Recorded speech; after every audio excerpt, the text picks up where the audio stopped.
한 10년 전이었어요. 그 바닷가에 갔는데 거기에 아주 오래간만에 선배 목사님을 만났어. 형님 너무너무 오래간만이에요. 여기 어쩐 일이세요? 야, 그래 규야 너 오래간만이다. 너 나 여기 종종 와. 여기 속상하고 힘들 때면 여기 온다. 그래요. 서울 목회가 참 많이 힘드시군요. 야, 참 얼마나 텃세를 하는지. 내가 담임 목사잖아. 그런데도 이 텃세하면서 자꾸 사소한 일도 자꾸 이렇게 딴지를 걸고 힘들게 하는데 환장하겠다. 그래요 형님. 이렇게 답답하고 힘들 때마다 바닷가 오면 마음이 후련해지죠. 나 이곳에 오면 야구방망이 몇 번 흔들고 다닌다. 왜요? 야구방망이는 왜요? 내 차 트렁크에 야구방망이 있거든. 근데 이렇게 조약돌 하나 딱 주워가지고 휙 던지면서 정권사 휙 던지고 황장로. 잠깐만, 우리 교회 황장로 없죠? 네. 그러면 믿고 속상하고 상처받고 화난 거 이게 다 날라가. 그러면서 뭐라고 얘기하는 줄 아세요? 야, 트렁크에 야구방망이가 2개 있어. 너 하나 줄까? 그러더라고요. 그래서 형님 저는 아직 거기까지는 아니에요. 아직 휘두를 때는 안 됐고요. 혹시 더 힘들어서 휘두를 일 있으면 연락드릴게요. 그랬어요. 여러분에게 야구방망이 손에 주어진다면 여러분 어떻게 하시겠어요? 누구 생각하시겠어요? 중년 여인 손에 야구방망이가 쫙 주어지면 어쩌면 바람피는 남편 생각하고 휘두를지 모르겠어. 직장인 손에 이 야구방망이 확 쥐어지면 그러면 누구 휘두를까요? 어쩌면 직장 상사 휘두를지 모르겠어요. 네.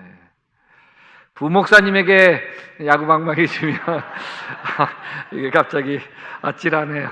내가 더 잘해야 되겠습니다. 여러분 누구나 미운 사람이 있습니다. 저 인간 내 눈앞에 영영 사라졌으면 좋겠다 싶은 사람 누구나 다 있기 마련입니다. 여러분 그 사람 마음에 떠오르죠. 그 인간 내가 만나서 참 내 인생 고달프다 싶은 사람. 근데 여러분 그 인간 여러분에게 마음에 떠오르는 이 순간 그 사람은 여러분 떠올립니다. 다 피차마차인 거예요. 참 미운 사람, 나를 괴롭히는 사람 멀리 있는 것만 해도 감사하죠. 특별히 안쓰러운 거는 가까이 있어요. 나를 가장 사랑하는 사람이 나를 가장 아프게 합니다. 옆집 아저씨 때문에 눈물 짓는 게 아니고요. 내 집 아저씨 때문에 눈물 짓게 되어지는 거죠. 이 전 세계적으로 존경받는 인물이 빌리 그레함 목사님이라는 분인데 TV 프로그램에 나왔을 때입니다. 부부가 나와서 이야기 나누는데 이 사회자가 짓궂은 질문을 했어요. 여기 사모님, 우리 성자 같은 목사님이지만 사모님은 얼마나 또 힘들겠어요. 이혼하고 싶은 생각 몇 번쯤 하셨어요? 평생 살아오면서. 그랬더니 사모님이 저요? 한 번도 이혼하고 싶은 생각 해본 적이 없어요. 확실히 다르시군요. 성자 같은 목사님하고 사시니까 확실히 다르시군요. 그게 아니고요. 이혼하고 싶은 생각은 한 번도 없었는데 죽이고 싶은 생각은 수없이 들었어요. 여러분 갈등이 없는 사람 없어요. 다툼이 없는 가정이 없고요. 다툼이 없는 직장이 없고요. 다툼이 없는 사회가 없습니다. 그래도 교회는 다르겠지. 교인들은 다르겠지. 그래서 교회에 나와요. 처음에는 교인들이 다 천사 같아요. 조금씩 사귀다 보면요, 교인들도 다르지 않은 걸 느끼게 돼요. 여러분 제가 부평에서 개척교회를 했습니다. 처음에 개척교회를 할 때 삼각교회 이렇게 등록하시는 분들을 보면 멀리 이사 와서 등록하시는 분들은 좀 괜찮아요. 그런데 이 많은 경우가 이 다는 아니지만 종종 이 다른 교회에서 이렇게 지지볶고 이렇게 갈등이 힘겨워서 그래서 교인들끼리 뭐 아무개 건사하고 뭐 다투고 이래가지고서 이제 교회를 옮겨오시는 분들 있어요. 저하고는 아무 문제가 없어요. 뭐 다 좋아요. 왜냐하면 제가 다 받아주기 때문에 그래요. 그런데 와, 참 이 그 교인들끼리 놔두면요, 다 이렇게 저렇게 이제 관계를 잘 맺어가는데 서투르신 분들이니까 말을 하더라도요 아슬아슬하게 말을 해요. 아슬아슬하게. 그래서 그 뭐 이렇게 저렇게 상처받았다는 얘기 들으면 이쪽 가가지고 달래주고 저쪽 가가지고 달래주고 이게 힘겨워요. 그래서 어느 날 주님한테 좀 투정하듯 하나님, 좀 교회도 커트라인 좀 정해줬으면 좋겠습니다. 생각해 보세요. 대학도요 커트라인 있어서 수준 있는 사람만 뽑고, 직장도요 다 면접 봐가지고 수준 있는 사람만 뽑는데 교회는 누구나 다 오게 만드니까, 그러니까 교회가 자꾸 평판도 안 좋아지고 문제가 있잖아요. 좀 인격적이고 온유하고 겸손하고 또 사람이 좀 될 만한 사람들, 수준이 있는 사람들만 모아놓게 되어지면 그러면 교회가 얼마나 편안하겠어요. 하소연 나도 투정 부리고 있는데 주님이 그래요. 마음에 그랬다면 너도 못 왔다. 너도 구원 못 받았다. 그러면서 떠올려 주시는 말씀이 누가복음 5장 말씀이었어요. 나는 의인을 부르러 온 게 아니라 누구를 부르러 왔다? 죄인을 부르러. 커트라인 이상을 세상은 다 뽑지만 주님은 커트라인 이하를 뽑는구나. 그래서 다 우리가 문제가 많고 부족한 사람들이지만 이런 사람들에게 은혜 받게 하고 하나님의 사랑을 경험하게 하면서 우리가 회심하게 되고 또 치유받게 되어지고 그리고 아름답게 변화하고 성장하는 게 교회구나. 여러분, 오늘 초대교회 이야기인데 여기 예루살렘에 있는 교회입니다. 여기에 문제가 생깁니다. 어떤 문제일까요? 1절 보면 그때 제자가 더 많아졌는데 헬라파 유대인들이 자기 과부들이 매일의 구제에 빠짐으로 히브리파 사람을 원망한대, 이렇게 이야기하고 있습니다. 초대교회에 문제가 생겨요. 교인들이 다투기 시작합니다. 골이 깊어져요. 그리고 원망이 생기기 시작합니다. 처음부터 그런 게 아니에요. 여기 그때의 제자가 더 많아졌는데 사람들이 많아지면서 생기기 시작합니다. 교인이 적을 때는요 다 이해가 되었습니다. 사람이 많아지면서 말이 많아지고 시끄러워졌어요. 사람이 많아지면 뭐 별 사람 다 있습니다. 우리 교회도요 경상도 있죠. 한번 손들어 보실래요? 전라도 있죠. 뭐 충청도 있죠. 강원도 있죠. 또 뭐 이시, 조시, 박씨, 김씨, 하여튼 뭐 성씨 중에 가장 고집이 센 성씨는 무슨 성씨인가요? 강씨예요. 하여튼 최씨와 강씨가 만나면 최강이라며. 그 고집 중에 고집은 황씨요. 왜? 무슨 고집? 황소 고집이잖아. 그래도요 그 고집 따라가지 못하는 사람이 있어요. 옹고집이에요. 여기 우리나라 옹씨가 한 200명쯤 된대요. 네, 옹씨도 있으세요. 다 내 마음 같지 않죠. 한 뱃속에서 나온 내 자식도 제각각인데 어찌 같겠어요. 여기 구제 문제로 생긴 그 갈등이 이해관계가 얽히고 파벌로 갈라지면서 심각해집니다. 여기 헬라파 또 여기 히브리파 이렇게 나눠지는 거는 2000년 전에 보면 여기에 예루살렘 유대가 엄청난 박해 어려움을 겪게 되니까 사람들이 흩어져, 이걸 디아스포라 유대인이라고 그러거든요.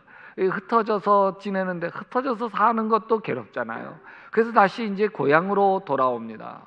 그 고향으로 돌아온 것을 헬라파 유대인이라고 그러고요. 토박이 유대인들을 히브리파 유대인이라고 이야기해요. 여기에 참 과부들은 참 어렵잖아요. 먹고 살기 힘들어서 교회에서 구제를 해주는데 히브리파 이 과부들에게는 좋은 옷, 좋은 쌀, 좋은 뭐 이런 것들을 다 주는데 그 헬라파가 우리도 좀 줘 그러면 다 떨어졌어 이럴 때가 많은 거예요.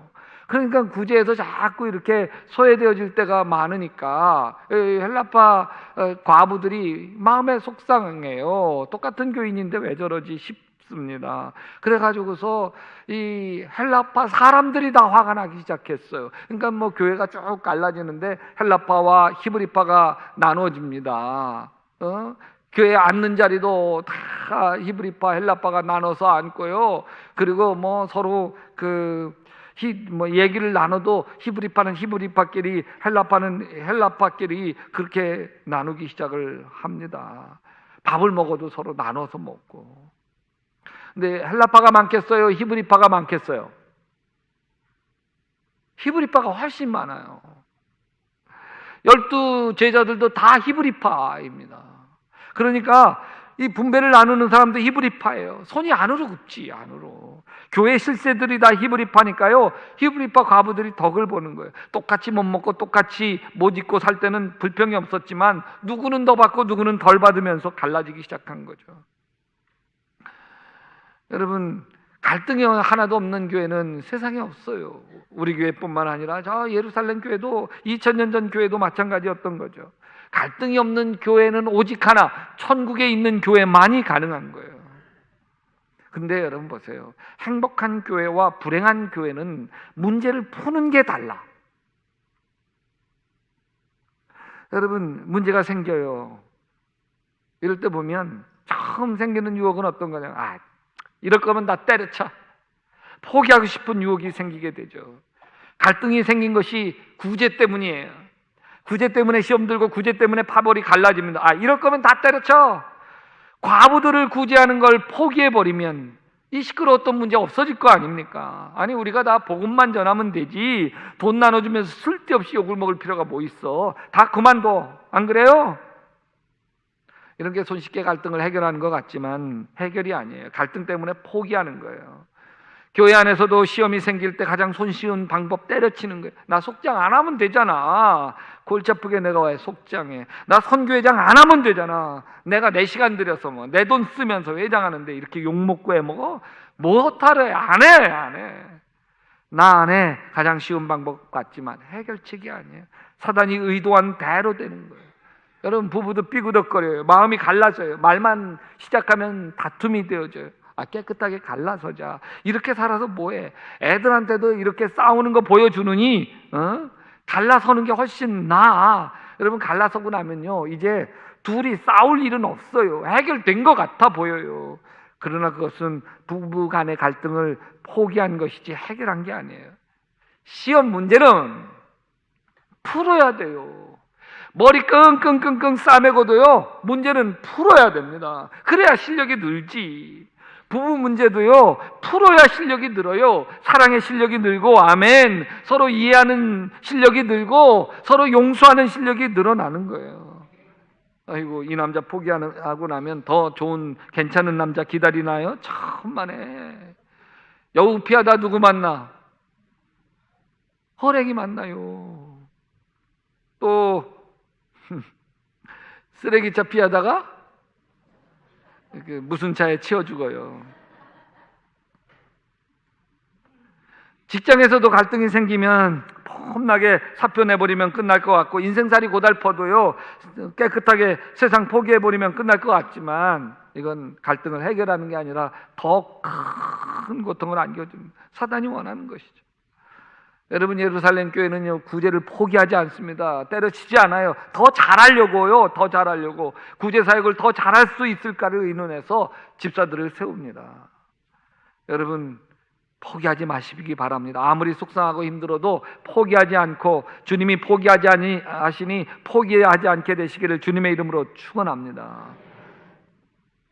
그리고 또 하나는, 도대체 누가 이렇게 갈등을 만들고 갈등을 조장하고 그런 거야? 그런 거 누구 때문이야? 누구? 어느 사도야? 어느 일꾼이야? 그리고 자꾸 불만을 제기하는 히브리판 누구야? 헬라판 누구야? 헬라파? 그 주동자가 누구야?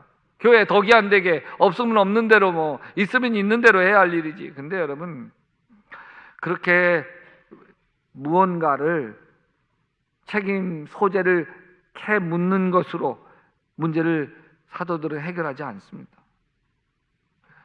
여러분, 여기 참 재밌는 거는 사도들이 헬라파 과부들의 원망을 듣고서 한 사도들의 태도예요. 2절 보면 12사도가 모든 제자를 불러 이르되 우리가 하나님의 말씀을 제쳐놓고 접대를 일삼는 것이 마땅하지 아니하니 우리는 오로지 기도하는 일과 말씀 사역에 힘쓰리라. 무슨 얘기인가요? 사도들이 이렇게 이야기하는 거예요. 우리가 기도하지 못해서 이런 문제가 생겼군요. 하나님께 엎드리지 못해서 이런 문제가 생겼군요. 하나님 말씀 앞에 우리를 더 깨뜨리지 못하니까 섭섭한 마귀, 원망하는 마귀가 자꾸 역사하는군요. 사도들이 하나님 중심으로 문제를 풀기 시작을 합니다. 여기에 하나님 중심으로 본다고 하는 건 상대방을 탓하고 누군가 책임을 추궁하고 아주 책임 소재를 따지고 이런 게 아니에요. 내가 더 기도하지 못했구나, 내가 더 하나님 앞에 엎드리지 못했구나, 내가 상대편의 마음을 잘 헤아리지 못했구나, 자신을 돌아보면서 푸는 거예요. 여러분, 이렇게 하나님께 엎드리니까요, 문제가 얼마나 쉽게 풀리는지 7명의 구제위원회를 만들기로 했습니다. 여기 형제들아, 너희 가운데 7을 택해라. 근데 여러분, 이거는 참 엄청난 모험이에요. 여러분 잘 보세요. 여기에 헬라파하고 히브리파가 지금 갈라져 있어요. 근데 갈라져 있는데 7명 뽑아오라고 하는 거예요. 근데 히브리파가 다수야. 그러니까 히브리파 마음대로 뽑아가지고서 오히려 뽑아놓고 나서 더 원망이 생기고 더 문제가 생길 수 있는데 이 교인들 보고 스스로 뽑아오라는 거야. 모험이지. 더 심각해지는 거예요. 근데요, 사도들은 자기 방법이 있는 거예요. 무슨 방법이 있냐면 사도들은 엎드려 기도하는 방법을 쓰는 거예요. 하나님께 모든 걸 맡기고 사도들은 엎드려 기도해요. 다만 성령과 은혜가 충만한 사람, 칭찬 듣는 사람들을 너희가 뽑아와라 라고 하는 아주 은혜로운 기준만 정해주고 마음껏 뽑아오라고 합니다. 그런데 여러분, 그렇게 해서 딱 뽑아오는데 기가 막혀요. 여러분, 5절 보면 온 무리가 이 말을 듣고 기뻐해서 믿음과 성령이 충만한 사람 스데반과 또 빌립과 브로고로와 니가느로와 디몬과 바메나와 유대교에 입교한 안디옥 사람 니골라를 택했다. 7명을 택했다는 거예요. 여러분, 그 이름만 들어가지고 여러분은 잘 무슨 뜻인지 몰라요. 근데 그 이름을 분석해 보면 소름이 쫙 끼쳐요.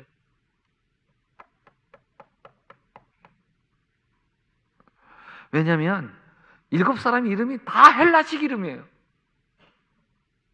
히브리파 사람들은 다 한 사람도 이 노른자리에 들어간 사람이 없어요. 히브리파 사람들이 다수잖아요. 사도들도 다 히브리파 사람들이잖아요. 소위 권력이 히브리파에 있지 않습니까? 교회 권력이. 히브리파 사람들이 자신들의 모든 권리를 다 내려놓습니다. 히브리파 사람들이 원망하는 헬라파 사람들에게 진심으로 사과했을 거예요. 죄송해요, 우리만 생각했어요. 객지에서 고생하다가 고국에 돌아온 여러분들을 배려하지 못했어요. 헬라파 여러분들이 이제 모든 구제와 재정을 다 맡아주시면 좋겠어요. 우리는 여러분의 결정에 따르기만 하겠습니다. 그래서 7명을 다 채워요. 나는 7명 채워진 이분들도 눈물 글썽거렸을 거라고 봅니다. 헬라파 사람들이 히브리파 사람들을 붙들고 엉엉 울었을 거예요. 아니에요. 우리가 서로 미워하고 원망해서 죄송해요. 이렇게 서로 용서하고 화해하고 양보하는 놀라운 기적이 일어나는 거예요. 누구로부터 시작돼요? 사도들로부터 시작됩니다. 우리가 하나님께도 엎드리지 못해서 이런 일이 생겼습니다. 우리가 말씀 앞에도 바로 서지 못해서 이런 어려운 일이 생겼습니다. 하나님 앞에 엎드리면서 사도들이 자기가 가지고 있던 구제의 기득권을 먼저 내려놔. 사도들이 내려놓으니까요, 따르던 히브리파의 다수의 기득권층도 자기의 기득권을 내려놓는 거예요. 히브리파 교인들이 다 물러서고 불평하던 헬라파 교인들이 주관해서 했으니 헬라파 교인들은 교인들 나름대로 얼마나 불평했던 게 미안하게 됐어요. 그러니까 교회를 위해서 더 헌신하고 예수를 위해서 더 헌신해서 그 7사도 집사 중에 하나인 스데반이 순교의 길을 뚜벅뚜벅 걸어간 거예요. 갈등이 없었더라면 얼마나 더 좋았을까? 맞아요. 갈등이 힘들어요. 갈등은 상처가 됩니다. 잠도 안 오고요. 근데 갈등은 필연적이에요. 갈등이 없는 것은 존재하지 않아요. 근데 여러분, 갈등이 있을 때 하나님께 엎드리면 결과가 달라져요. 초대 예루살렘 교회는 갈등이 있었기 때문에 이렇게 아름다운 감동이 서로에게 일어난 거예요. 갈등이 없었더라면 서로 부둥켜 안고 눈물 흘리며 뜨겁게 포옹하지 못했을 거예요. 갈등 때문에 회개하게 되고, 아멘. 갈등 때문에 상대가 나 때문에 얼마나 힘들었는지 헤아리게 되고, 아멘. 갈등 때문에 더 뜨거운 관계가 됩니다. 아멘. 사단은 100% 패했고 성령은 완벽하게 승리합니다. 여기 1절서부터 6절까지 갈등에 대한 이야기 나오는데 7절로 가면 하나님의 말씀이 점점 왕성해져 예루살렘에 있는 제자의 수가 더 힘이 많아지고 허다한 제사장의 무리도 이 도에 복종하니라. 갈등을 극복하고 나니까 아름다운 부흥이 일어난 거예요. 이랜드 그룹의 박성수 장로님의 간증이에요. 이분이 창업하면서부터 같이 일하게 된 3명이 있는데 너무 힘들게 하는 거예요. 어쩌면 자기가 장로이고 신실하게 하나님 앞에 서려고 하는 걸 이용해 먹는 것 같아. 참 속에 화가 날 때가 많아. 근데도 어떻게 하나님의 사람인데, 내가 예수님 마음 품고 살고 내가 예수님 닮아가려고 하는 사람인데 함부로 할 수 없잖아요. 그러니까 그 어려움 다 겪고 기도하고. 근데 한 10년쯤 흘렀어요. 그때 그렇게 10년 전에 힘들어 했던 사람들이 이제 10년이 지난 지금은요 서로 너무 좋아진 거야. 너무너무 서로 은혜롭고 서로 위하고 아름다워진 거예요. 그거 보면서 마음이 뿌듯하더래. 하나님, 나 잘했지요? 나 잘했잖아요.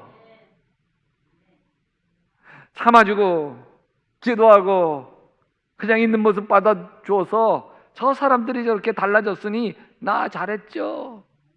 그러고 기도하는데 주님이 마음을 툭 건드려주면서 이러시더래요. 그래, 너 잘했구나. 그런데 누가 더 변한 것 같으니?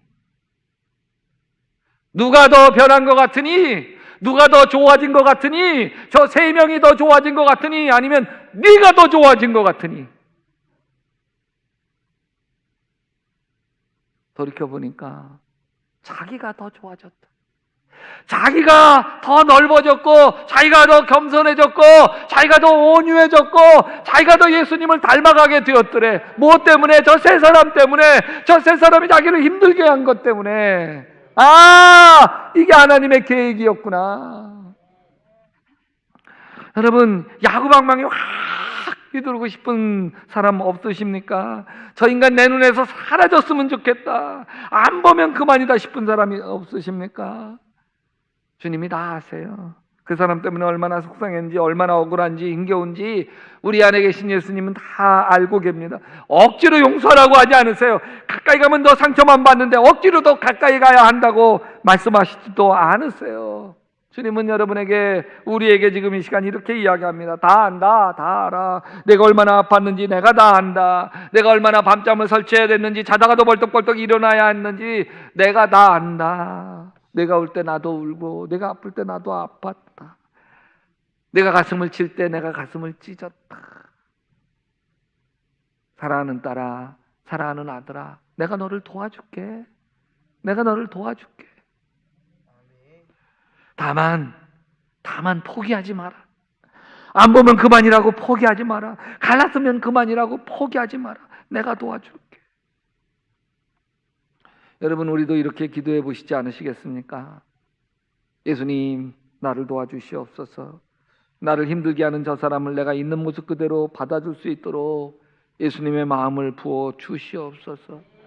저 사람을 내가 이해할 수 있도록 저를 도와주시옵소서. 그래서 결국 저 사람이 나를 좋아할 수 있도록 나에게 한량없는 은혜를 베풀어 주시옵소서. 아멘.